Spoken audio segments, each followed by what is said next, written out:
बांग्लादेश में अंतरिम सरकार की ताजपोशी हो गई है। अंतरिम सरकार के मुखिया Nobel prize winner Mohammad Yunus हैं, लेकिन अंतरिम सरकार के शपथ ग्रहण में शेख हसीना की पार्टी अवामी लीग से कोई भी नहीं दिखा, जिसके साथ ही बांग्लादेश में शेख हसीना की वापसी के भी दावे किए जाने लगे हैं।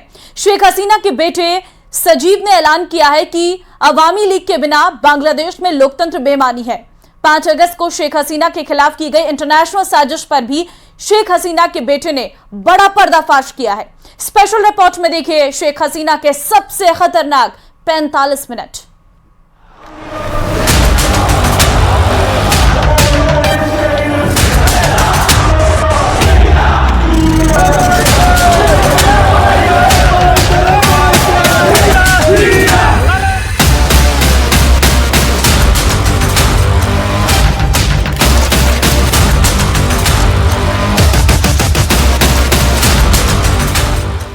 गाजा है ये, यहां जिंदगी बारूद से सनी है, कदम कदम पर मौत है, कोई भी सलामत नहीं। एशिया महाद्वीप के उसी हिस्से का ये मुल्क सीरिया है, जिसकी शक्ल बारूदी प्रहार से बिगड़ रखी है। युद्ध का ताप झेल चुकी इन्हीं दोनों जैसा हाल बांग्लादेश का होने वाला था। भारत के पड़ोसी देश में बहुत बड़े और खौफनाक कांड की साजिश रची गई थी।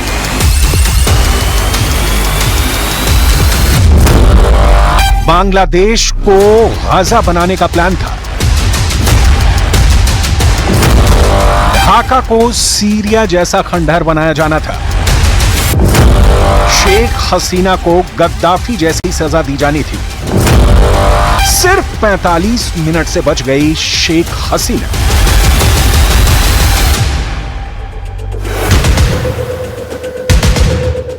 जिस आग से बांग्लादेश जला, जिस गुस्से से शेख मुजीब के पुतले ढहे, जिस आक्रोश से चटगांव में लाशें बिछी, वो अनायास नहीं था। ना ही वो आवाम की शेख हसीना से कोई नफरत। ये चिंगारी का खेल था जिसे भड़काया गया। आग भड़कने के बाद उसमें पेट्रोल छिड़का गया। पेट्रोल छिड़कने के बाद इसमें बेगुनाहों को झोंका गया। सैकड़ों जान खाक करने के बाद भी जब बांग्लादेश के दुश्मनों को यह इत्मीनान नहीं हुआ कि शेख हसीना बांग्लादेश छोड़ेंगी, तो उनके मर्डर का प्लान तैयार किया गया। बांग्लादेश के कट्टर जमाती, बांग्लादेश के सबसे कट्टर दुश्मन, देश की खुफिया एजेंसी, उसी मुल्क के आर्मी जनरल और खूंखार दहशतगर्दों ने ऑपरेशन गणभवन की प्लानिंग की थी। गणभवन को घेर कर शेख हसीना को भीड़ के हवाले करने की साजिश का पर्दाफाश किसी और ने नहीं, उनके बेटे सजीब वाजेद जॉय ने किया है। न्यूज 18 इंडिया से एक्सक्लूसिव बातचीत में सजीब ने बताया कि ढाका के गणभवन में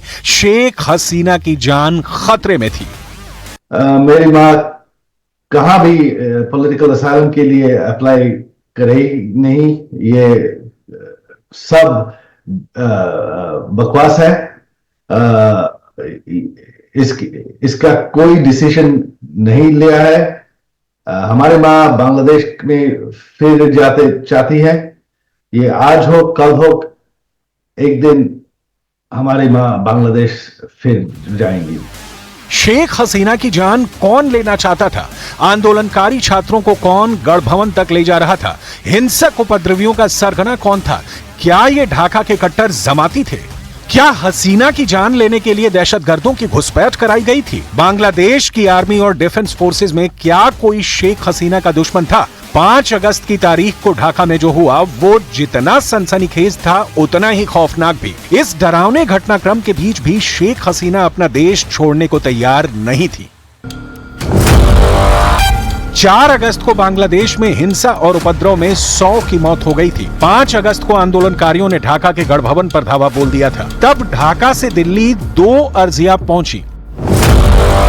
पहली अर्जी में प्रधानमंत्री शेख हसीना को कुछ समय के लिए भारत आने की इजाजत मांगी गई थी। इसके कुछ देर बाद भेजी गई दूसरी अर्जी में बांग्लादेश के अधिकारी मिलिट्री एयरक्राफ्ट के भारत में दाखिल होने के लिए क्लियरेंस मांगी। 5 अगस्त की सुबह शुरू हुआ यह हाई वोल्टेज ड्रामा दोपहर से पहले खूनी होने लगा। 4 लाख की उग्र भीड़ ढाका की सड़कों पर थी। बांग्लादेश के पीएम आवास की तरफ तेजी से बढ़ती भीड़ आउट ऑफ कंट्रोल होती जा रही थी। न्यूयॉर्क टाइम्स की रिपोर्ट के मुताबिक तब बांग्लादेश के तीनों सेनाओं के प्रमुख और पुलिस के मुखिया ने शेख हसीना के आवास पर दस्तक दी। बीएम आवास पर तीनों सेना प्रमुखों ने शेख हसीना के इस्तीफा देने और देश छोड़ने की सलाह दी। उस वक्त वहां मौजूद शेख हसीना की बहन रेहाना को भी हालात की गंभीरता बताई गई, जिसके बाद रेहाना ने शेख हसीना से अकेले में 20 मिनट तक बात की, लेकिन शेख हसीना बांग्लादेश से बाहर नहीं जाने पर अड़ी रही। आखिरकार आर्मी जनरल वक़ार उज जमान ने अमेरिका में रह रहे हसीना के बेटे वाजेद जॉय को फोन किया। यहाँ एक बड़ी खबर है कि दिल्ली से आईएसआईएस का आतंकी गिरफ्तार किया गया है। एनआईए की मोस्ट वांटेड लिस्ट में था आतंकी रिजवान। दिल्ली पुलिस ने आईएसआईएस आतंकी को गिरफ्तार किया है। बड़ी खबर इस वक्त आपको बता रही है, दिल्ली पुलिस की स्पेशल सेल ने यह बड़ी कार्रवाई की है और मोस्ट वांटेड लिस्ट में शामिल आतंकी को गिरफ्तार कर लिया गया है। बड़ी जानकारी इस वक्त हम आपको दे रहे हैं। एनआईए की मोस्ट वांटेड लिस्ट में था आतंकी रिजवान, जिसे गिरफ्तार किया गया है। और स्पेशल रिपोर्ट फिलहाल के लिए बस इतना ही। आगे आप देखिए मारो राजस्थान में तमाम बड़ी खबरें। नमस्कार।